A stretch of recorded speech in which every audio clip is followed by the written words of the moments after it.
great day to have Charles Robinson from Yahoo. No day bigger, better, or busier than the first day of free agency. He's looking down at his phone because scoops are coming in as we speak. We're going to put you to work right away. Complaints. Please settle something for us. Settle something for us real quick. Okay. I think that the Mitchell Trubisky signing in Pittsburgh is a brilliant signing. Michael thinks that Mason Rudolph is better than Mitchell Trubisky, or at least it's close. I don't want to misquote you. I think it's what say you, Charles? And what's the reaction from your sources around the league to the Steelers going the Mitchell Trubisky route at quarterback? I think it's interesting because I talked to a couple of teams that were definitely in on Trubisky, and I think the consensus that I got was, he's going to the Giants. Like, he's going to end up going to the Giants. He's going to push Daniel Jones for that starting job. Yeah. And that didn't happen. Obviously, he goes to Pittsburgh. Here's the thing. I want to see the deal. Okay. I think it's always interesting to me when a contract gets done and you don't hear anything about what the numbers are, what the structure. You just hear 2 years? Yeah, just 2 years. I'm like, okay, which what's means the it's money? A 1 year deal. Like? It means it's a 1 year deal that they can get out of after a year. Is probably what it means. Usually, it's indicative of, if I'm going to be honest here, an agent being like, yeah, let's not let the numbers out because it's going to end up saying something about his status, what he's being brought in for. So I'll say it to you this way: if that structure comes out and it is a 1 year deal, and it's not a starting quarterback deal. So in other words, they did not sign him giving him QB1 money, even low-end QB1 money. What the signal is then is we're probably drafting a quarterback. We're probably not done here. This isn't going to be resolved by Mitchell Trubisky, deal. Now, maybe that means they're drafting a quarterback in the second round. But again, there's the fanfare of him getting there, but then the complete donut hole when it comes to the particulars that speak to you about what the deal is. Is this a starting level deal? Is this a prove it 1 year kind of deal? A 2 year deal to me is suggestive of a prove it deal anyway. And I think you're probably right. I think when we look at the numbers, we're going to go, this is a 1 year deal with like a team option for a second year. That's what's going to look like. Yeah. So in terms of the talent, I don't know what to tell you. I mean, I'm not. He is a player who he runs hot and cold when you would talk to teams. Yeah. Like what I would hear is he's probably better than the quarterbacks in this draft, and that's not really a great endorsement. Wow. You can take that one or two ways. Right? Yeah. You're like, I mean, I think that there's a lot of teams that are like. I'll give you an example. I talked to an AFC team, and I think this is. Like, I would say it's like an 80-20 split. 80% of the teams that you talk to about this quarterback class might not be a starter, probably definitely not a high-level starter. And then 20% of the teams will tell you, it's always overblown. We'll see. It's not a talentless group. Maybe it's not a first-day group. In other words, probably don't want to spend a first-round pick here. But once the second round rolls around, you're going to get some traction maybe on some guys who could be good developmental, starters down the line. So that's still, I don't think it's a ringing endorsement that, Mitchell Trubisky was this hot, leading into a draft for quarterbacks. So speaking of terms that have not been disclosed, last week, Rodgers is back. Rodgers is signing 4 years, $200 million. And he's like, pump the brakes on that. I'm back, but there's still got some I's to be dotted and T's to be crossed. Can you speak to what you know about the Rodgers situation? But I want to get a 2-for-1 here, if you don't mind. Then you have Davante Adams reportedly has no intention of playing under the franchise tag. Yeah. What's going on? Okay, so I'll tell you what's going on there. One of the things with Rodgers that was very important, and I think continues to be very important for him, he did not want to be an impediment to Davante Adams getting a long-term contract. And a long-term contract that he was going to be happy with. Okay, that's his guy. It was very important to him that Adams was back in the fold, but Rodgers behind the scenes was very clear, like, hey, I don't want to sign the deal or have the structure of my deal be something that interferes with this guy getting paid. And another thing too with Rodgers, he wanted that long-term deal in place by the time he signed his deal with the Packers. Now, that doesn't mean he's not going to sign his deal with the Packers. Doesn't mean that's not coming. But there's two elements of pressure right now in Green Bay. A, Rodgers still hasn't inked the deal, okay? And B, Adams is not going to play on that tag. At least, I mean, I don't want to say an absolute no, because I think no matter what, the Le'Veon Bell whole fiasco that happened with Pittsburgh will always ring in people's ears the closer you get to a guy sitting out on a tag. But he is really adamant that he is not going to play on that tag. And by the way, another thing too that is going to complicate this significantly, Christian Kirk's deal with the Jacksonville Jaguars, the 4-year, $84 million deal, $4 million is not going over well across the league. Okay, it is not. It is. You want to talk about a deal where everybody is like, front offices, agents, people are just like, what the hell just happened? It is the Christian Kirk deal. Like the Arizona Cardinals. The Arizona Cardinals good for are him and good for his agent, right? The Arizona Cardinals. Yeah, hey, absolutely. I mean, go out there. If it was my agent, I'd be like, go get me as over. I don't care if people think I'm overpaid by 50% margin or whatever. Go get that money. So absolutely. But I'm just telling you, that is, from the league standpoint, they're now sitting there going, wait a minute, this is like a slot receiver. What are we paying slot receivers now? And now what are we paying the top end wide receivers like a Davante Adams, who is now absolutely wants to reset the wide receiver market, which is already kind of struggling with the DeAndre Hopkins deal in Arizona. But then, by the way, you're going to see DBs like Darius Slay and Jalen Ramsey having an open conversation about, wait a minute, if this is what wide receivers second tier wide receivers are worth, which is how Kirk was weighed on the market by everybody but outside of Jacksonville, what are now the top corners worth? So this is a low key, like the Christian Kirk deal is a really big story today. I love it. I also love this story. The biggest non-surprise going, Tom Brady back. Tom Brady is back. Right. And he is better. He's better than Mitch Trubisky. He's better than every quarterback in this draft. What do you make of the 40 days that Tom Brady decided that he was retired? And now day 41, now he's back. I think it was key that he said, I am back for my 23rd season in Tampa. So that was a big deal that he said in Tampa, because that was, if he would have just said I'm back, I'd have been like, oh, okay, let's see exactly how this is going to play out. A couple of things here. Number one, the team he's going back to, at least right now, is not as good as the team he left. Okay. Like that's, Tampa Bay has lost a couple guards. There's going to be a big problem there, and those are vitally important players. Tom Brady is a middle pressure guy. What I mean is, like, he knows how to navigate guys off the edge, but if you blow up the middle of the pocket, it disrupts him, I think, even more than edge guys. And number two, I now am like, I guess I would like to know, like, what happened? Like, what happened here? Like, 40 days, like you make this decision, and it's like, it's, I guess, as big a decision as it could be at the time, and how it kind of got dragged out and everything.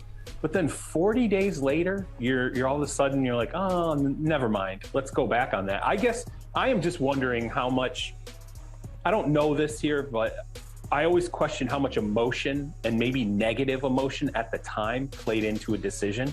And, we heard that stuff about, well, hey, maybe the relationship was strained between he and Bruce Arians. Bruce Arians blew up about that, was like, no, that's not the case. I'm just wondering, man, like, it was a weird quick turn, like somebody tweeted out, that was pretty funny.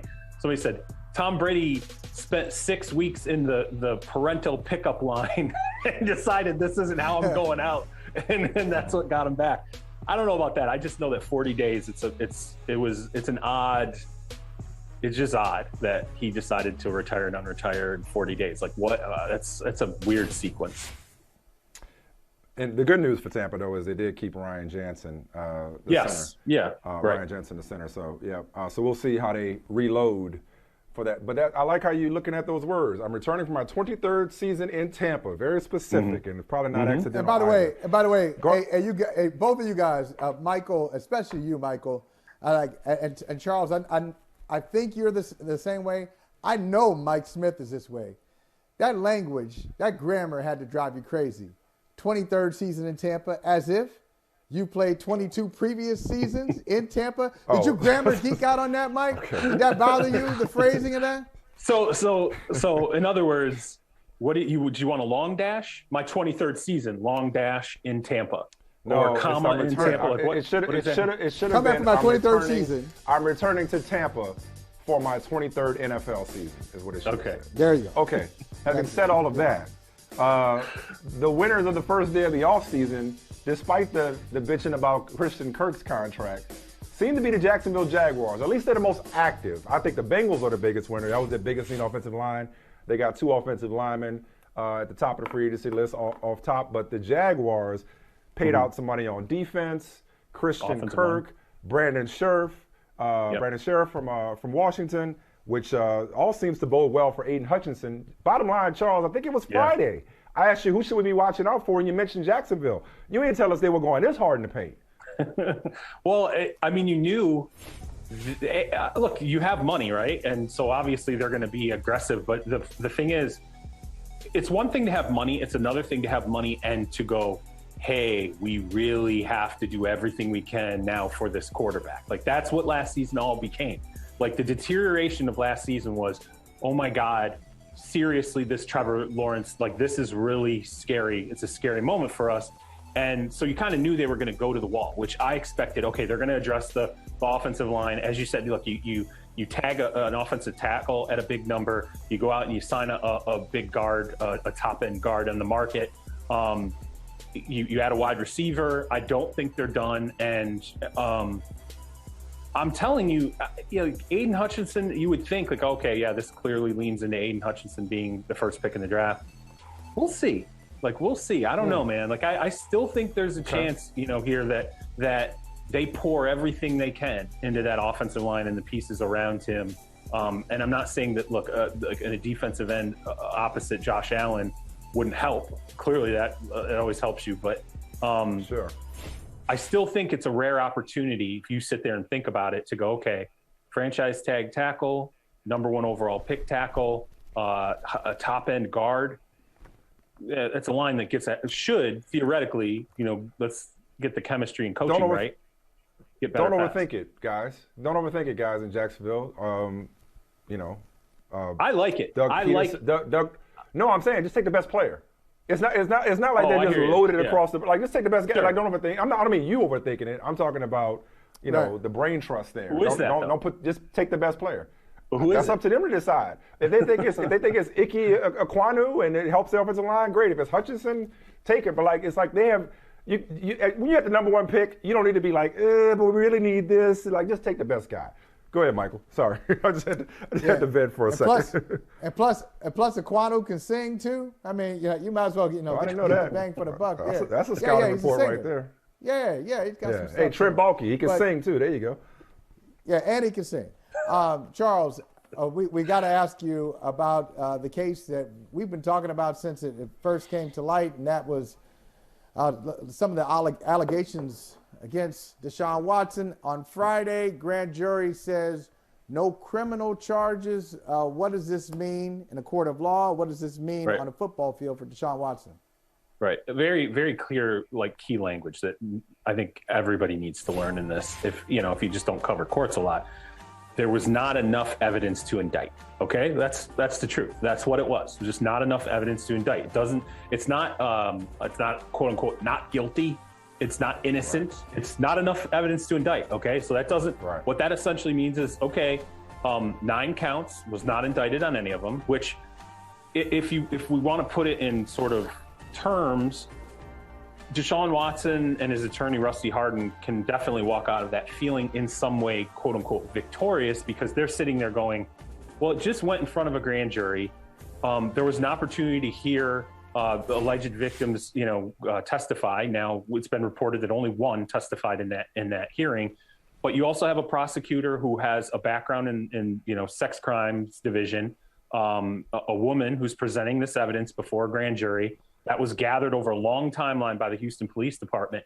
And something that's key here, there's no defense portion of this, okay? There's no, Rusty Hardin wasn't there to defend, to go, okay, here's our side of the story or any of that. It's just here's the base evidence we found. Do you think there's enough evidence here for an indictment? And the answer no is key. And it was very key for a number of NFL teams. Now, what does that mean for him moving forward? So 2 things I can tell you. Number one, I've talked to some of the teams that are interested, that are going to meet with Deshaun Watson. And it goes beyond the Saints and it goes beyond the Carolina Panthers. Not at liberty to say every team, but it's beyond those 2. And the teams that are, want to speak with him, that are going to, want to get into this, are operating from the standpoint of presuming that there's going to be a 6-game suspension from the NFL from a personal conduct, standpoint. And that doesn't mean there is going to be, but they're like, we're not going to presume the opposite, that he's going to play every game. Right. We're going to presume that he's going to miss games. Now, I asked the question, okay, what about the grand jury and this and that and personal conduct policy? And I thought this was really key. One source from a team said to me, well, look, if the league thinks I sexually harassed somebody, let's say in my job as an NFL employee, I'm still held responsible for that. It doesn't matter if it rose to the level of criminality or not. Under the personal conduct policy, I can still be punished for that. So that's how we kind of have to look at it. Yeah, exactly. Yeah. I mean, number of players. Yeah. There's precedent for this. Yeah. So there's that. And then the second aspect of this is the NFL teams, don't want to put an offer on the table before they know whether or not Watson will waive his no trade for them. Okay. They want him to say, okay, I hear where your future is. I hear where your roster is going to look like after you deal assets for me. I will waive my no trade. Then they want to put an offer on the table officially for Watson. I doubt it's going to work that way. I think the Houston Texans are going to push for an offer first, before they really open it up. But and then these NFL teams, by the way, none of them, they want Watson to pick one team. They want him, like Russell Wilson, they want him to pick a destination, and that way that gives that team some leverage at the table versus him saying, hey, 4 of you, I will waive a no trade. Now Texans, you figure it out. Now the Texans are used. Texans don't, or I mean, so the teams don't want that. Charles, that is very insightful as usual.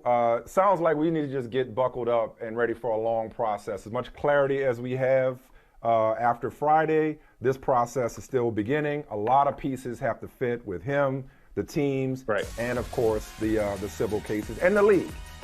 Charles Robinson, hey man, be available as best you can from 3 to 5 all this week, because the way this past weekend change is going, stuff just going down left and right. All right. So we hope to talk to you again real soon, man. Thank you so much. All right, sounds good. Thanks, Paul. Hey, thanks for watching Brother from Another on YouTube. Make sure you hit subscribe before you leave, and be sure to watch us 3 to 5 p.m. Eastern Time on Peacock. Appreciate you.